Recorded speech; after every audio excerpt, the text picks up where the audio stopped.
பேரழகாளர் சொற்பதம் கடந்து நின்றார்.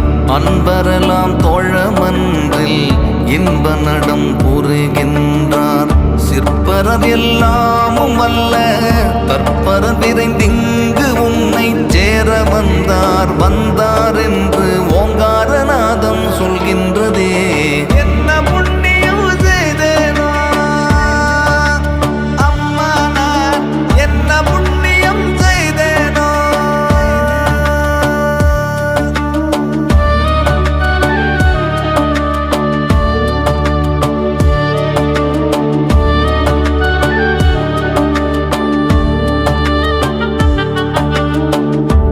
ஆரணர் நாரணர் எல்லாம் பூரணர் என்றேத்துகின்ற ஐயர் திருவம்பலவர் மெய்யரெல்லாம் அல்ல சித்தர்